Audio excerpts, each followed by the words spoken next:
मान्य अध्यक्ष जी, पिछली बार भी जब चर्चा हुई तब भी मैंने कहा था कि कुछ लोग संविधान तो हाथ में लेके घूमते हैं, लेकिन ये नहीं बता पाए कि उसके पन्ने तक कितने हैं, क्योंकि उन्होंने कभी खोला ही नहीं।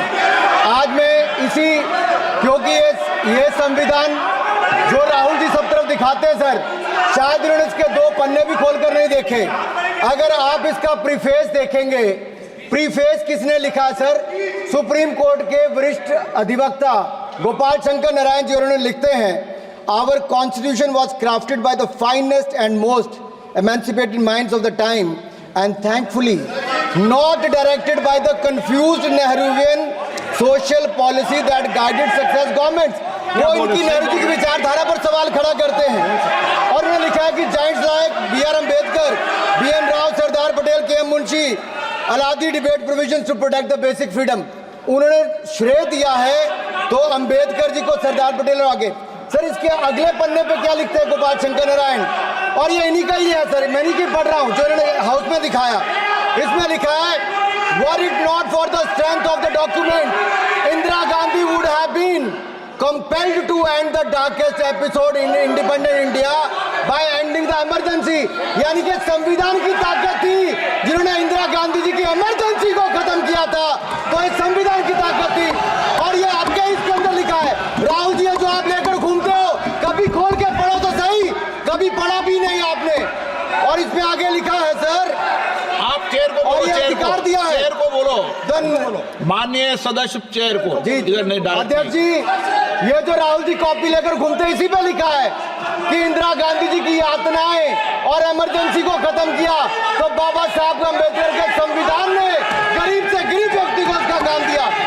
सर आप इसके प्रीफेस पे जाइए, सर आप इसके प्रीफेस के बाद फॉरवर्ड जो लिखा सर, ये भी सुप्रीम कोर्ट के बहुत बड़े वकील है, उन्होंने क्या लिखते हैं सर कि जब संविधान बना उसके बाद सर, देश आजाद होने के बाद पहले दिन से ही लेजिस्लेटिव और हमारी ब्यूरोक्रेसी सर, हमारी दोनों ने ही जुडिशरी के साथ सींग फंसा के रखे, जुडिशरी को नीचे दिखाने की बात की। सर ये मैं नहीं कह रहा, ये वही किताब कह रही है जो राहुल गांधी हाथ में लेकर घूम रहे हैं। सर मैं पढ़ के सुनाता हूँ, from the earliest years itself the legislative wing and the executive wing of the state on the one hand confronted the judicial wing on the other with the accusation that they had vastly approached upon the powers not given to them but given to the executive। The then law minister on 28th October 1976 issued a strident warning to the judges of the Supreme Court and I quote, sir मैं quote कर रहा हूँ, an atmosphere of the confrontation was sought to be created by those whose duty it was to see that they did not encroach upon the field which did not legitimately belong to them। Nothing should be left undone now to ensure that such a situation did not recur। If even after the amendments confrontation continues, then I think it will be a bad day for the judiciary। ये कौन कह रहा है? उस समय के law minister कह रहे हैं। और क्या कहते हैं sir again, we are trying to save them from the temptation to intrude into the powers which do not belong to them। What we are doing today is not to save the people from the judges। ये कह रहे हैं, we are trying not to save the people from the judges but really enabling the judges to save them from themselves। This was said during the emergency which hit the nation like tsunami and brought about the realization the constitution could not be subverted।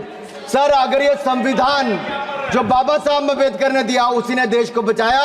Rahul ji कभी इसको पढ़कर देखिए, गांधी परिवार और Congress party का पूरा कारनामे इसके अंदर लिखेंगे, कैसे आपने धज्जियां उड़ाई एक तो एक। दूसरा ये जो कहते हैं बीजेपी के लोगों को सर ये मनगढ़ंत आरोप, सर ये अंगूठा काटने की बात करते हैं, इनके राज में सिखों के गले काटे गए, सिखों के ऊपर कत्लेआम किया गया, सिखों के बाद दंगे सबसे ज्यादा हुए तो कांग्रेस के समय हुए। और आपको देश से माफी मांगनी है, अगर आज भी नहीं मांगेंगे तो संविधान जितना मर्जी जेब में डालिए, आप संविधान को जेब में लेकर घूमते सर। इन्होंने संविधान को तार-तार करने का काम किया है, इनको देश से माफी मांगनी चाहिए। मुझे आपका संरक्षण इसलिए चाहिए था कि झूठे आरोप लगाने बंद करे। यह संविधान की रक्षा आपने कभी नहीं की, इमरजेंसी जैसा कालखंड आया और संविधान को बार बार तार किया, संशोधन किया, तो आपने और आपकी पार्टी ने किया। धन्यवाद सर।